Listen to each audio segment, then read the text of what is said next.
sekalian, terima kasih atas waktu yang telah diberikan. Di sini kami dari kelompok 4 akan mempresentasikan hasil diskusi kelompok kami yang berjudul Sosialisme, Komunisme, dan Fasisme. Sebelumnya izin memperkenalkan diri, nama saya Irawati selaku moderator dan rekan-rekan saya Hafifatul Nufus sebagai pemateri pertama, Rintan Amelia sebagai pemateri kedua, Titan Sivilia sebagai pemateri ketiga, Zahra Nufarida sebagai pemateri keempat, dan Mona Safitri sebagai pemateri kelima. Baik, kita mulai saja presentasinya. Kepada pemateri pertama saya persilakan. Terima kasih moderator, waktunya. Di sini saya akan mempresentasikan definisi dari sosialisme. Sosialisme sendiri memiliki arti reaksi revolusi industri dan akibat-akibatnya. Sosialisme ini lebih didasarkan pada pandangan kemanusiaan atau humanitarian dan meyakini kesempurnaan watak manusia. Penganut paham ini berharap dapat menciptakan masyarakat sosialis yang dicita-citakan dengan kejernihan dan kejelasan argumen, bukan dengan cara kekerasan dari revolusi. Akar ideologi sosialisme sendiri itu begitu kuat dan populer karena prinsip-prinsip ideologi ini sangat begitu kental dengan pembelaan nasib seseorang. Sosialisme lahir sebagai bentuk kekecewaan manusia terhadap penindasan-penindasan yang dilakukan oleh manusia, kaum industriawan atau kapitalis terhadap manusia lainnya, kaum buruh atau proletar. Cukup sekian materi yang dapat saya sampaikan. Saya kembali. Terima kasih. Cara hidup baru yang suatu saat akan dihuni orang-orang yang tidak tahu akan kelas dan kasta sosial. Namun, komunisme sekarang mendasar berbeda dengan Marxisme. Meskipun komunisme pada awalnya memiliki hubungan dengan Eropa melalui Komintern dan Komunis Internasional, ia segera mengembangkan karakteristiknya sendiri. Sedangkan Marxisme secara fundamental bertentangan dengan banyak elemen sistematik dalam Marxisme, tetapi masih mempertahankan semangat revolusioner yang teguh. Sekian, saya kembalikan ke moderator. Terima kasih Rintan. Selanjutnya saya persilakan kepada pemateri ketiga. Terima kasih kepada moderator. Saya akan menjelaskan dari ketiga, yaitu tentang fasisme. Fasisme adalah sebagai seperangkat gagasan tentang kebaikan bersama. Fasisme sebenarnya lebih merupakan gaya politik daripada ideologi. Hal ini merupakan bentuk nasionalisme romantik yang merayakan kebesaran negara dengan ritual dan simbol yang rumit. Mansur Fakih mengklaim bahwa kata Italia fastio berasal dari kata Latin fasces yang dalam budaya Romawi kuno berarti seikat kayu. Unsur-unsur yang menyatu, namun fastio juga merupakan simbol pengabdian, kesetiaan, pengakuan, dan kepatuhan terhadap kekuasaan negara yang merupakan sumber dari segala sumber hukum dalam segala aspek kehidupan berbangsa. Sekian materi dari saya kembalikan kepada moderator. Di sini saya akan menjelaskan mengenai perbandingan antara sosialisme, komunisme, dan fasisme.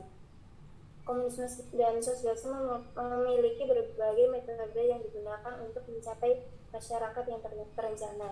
Namun masyarakat sosialis adalah situasi ideal di mana perencanaan pusat diarahkan sebagai kritik dan dorongan pemilih dalam masyarakat komunis. Seperti halnya komunisme dan sosialisme yang identik dengan teori Karl. Namun di sisi lain terdapat larangan kebebasan berpikir, berserikat, dan mengkritik kebijakan pemerintahan pusat, dan jika melanggar hal tersebut akan dikenakan hukuman. Terlepas dari kenyataan bahwa sosialisme adalah salah satu komponen terpenting dari ideologi fasisme, orang-orang sering mengabaikan hubungan erat antara sosialisme dan fasisme. Terima kasih moderator. Di Jerman dan di Italia merebut kekuasaan karena mereka memposisikan dirinya. Terima kasih. Saya kembalikan ke moderator. Baik, terima kasih dan sekian presentasi dari kelompok kami. Apabila ada yang ingin bertanya, kami persilakan. Kami membuka 3 pertanyaan dari 3 orang penanya.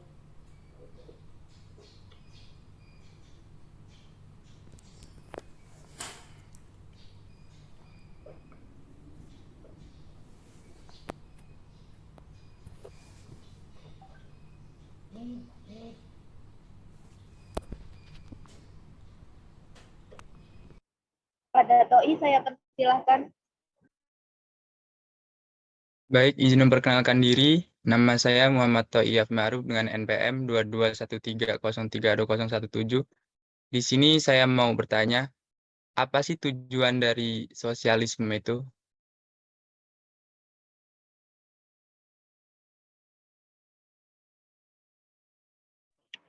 Baik, terima kasih untuk 3 orang penanya. Beri kami waktu 3 menit untuk mendiskusikan jawaban dari 3 pertanyaan tersebut.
Baik.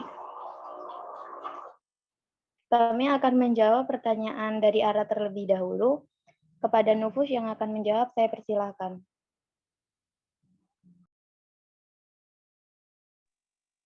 Terima kasih moderator telah memberikan kesempatan untuk menjawab pertanyaan dari Ara.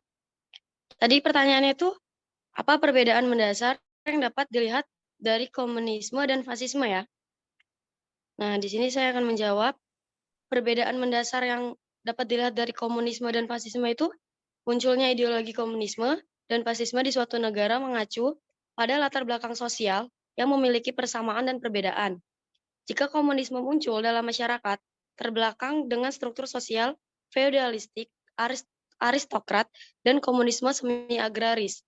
Dalam masyarakat, seperti itu memiliki daya pikat yang kuat terhadap kelas-kelas yang bertindak sehingga komunisme dianggap sebagai ideologi penyelamat dan memberikan harapan untuk masa depan yang lebih baik. Selain itu, penting untuk dipahami bahwa prinsip dasar fasisme pada dasarnya adalah anti-komunisme pada tingkat ideologis. Ini karena fasisme bersifat nasionalis, sedangkan komunisme bersifat internasional dan didedikasikan untuk kejatuhan negara bangsa. Sekian, terima kasih.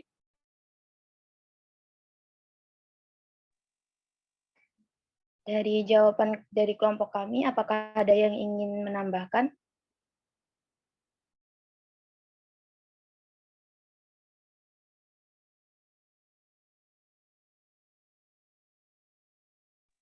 Apabila tidak ada yang menambahkan, apa mungkin ada yang ingin menyanggah?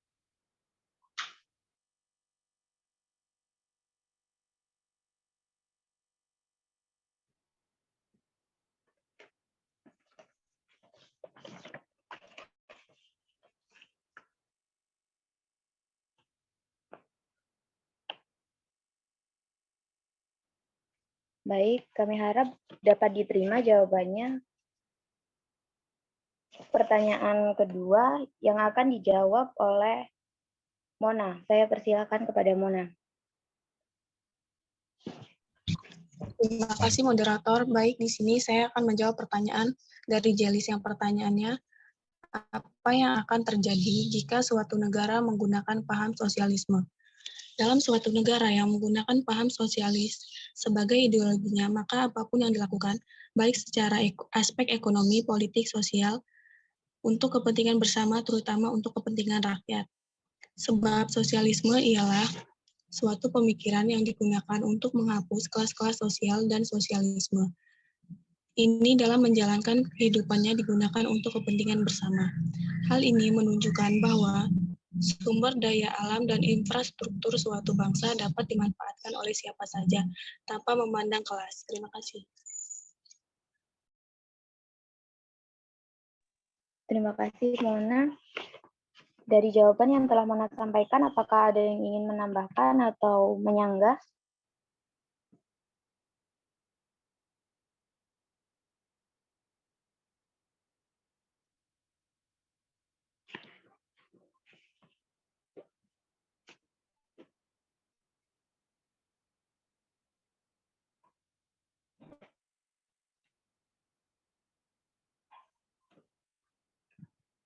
Kami rasa jawaban dapat diterima oleh rekan-rekan dan penanya. Kepada pertanyaan terakhir akan dijawab oleh Titan. Saya persilakan. Terima kasih kepada moderator. Saya akan menjawab pertanyaan ketiga, yaitu apa tujuan dari sosialisme? Tujuannya adalah untuk menciptakan bangsa yang makmur dengan membatasi kepemilikan individu dan mendorong usaha kolektif yang produktif. Terima kasih.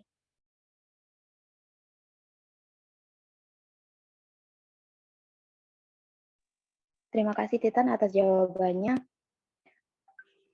Dari jawaban yang telah Titan sampaikan, apakah dari rekan-rekan ada yang ingin menambahkan atau menyanggah? Izin moderator. Baik, saya persilakan kepada Untuk jawaban yang telah disampaikan Titan tadi, bisa nggak sih untuk diberikan contohnya dalam kehidupan yang ada di Indonesia gitu, atau yang pernah diketahui? Terima kasih.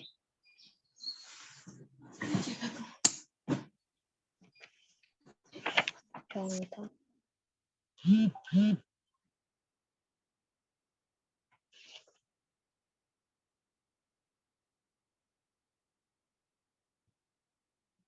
Terima kasih Aisyah. Beri kami waktu untuk mendiskusikan jawabannya sebentar.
Baik, jawaban akan disampaikan oleh Titan.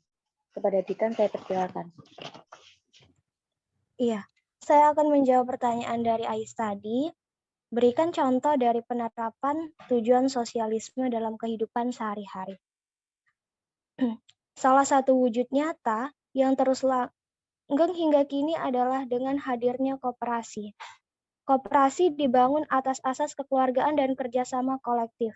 Semangat kolektivitas koperasi yang bergerak atas dasar kemakmuran rakyat yang bebas dari paksaan dan penindasan. Sosialisme diterapkan dalam beberapa aspek kehidupan bernegara. Akan tetapi dalam prakteknya Indonesia tidak dapat dikatakan penganut sosialisme seutuhnya atau sosialisme murni. Terima kasih. Itu.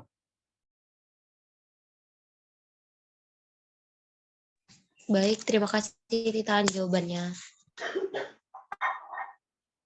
Baik, terima kasih Titan. Aisyah dapat diterima? Bisa, moderator. Terima kasih. Baik, terima kasih. Dari jawaban yang telah Titan sampaikan, apakah mungkin ada yang ingin menambahkan lagi atau menyanggah?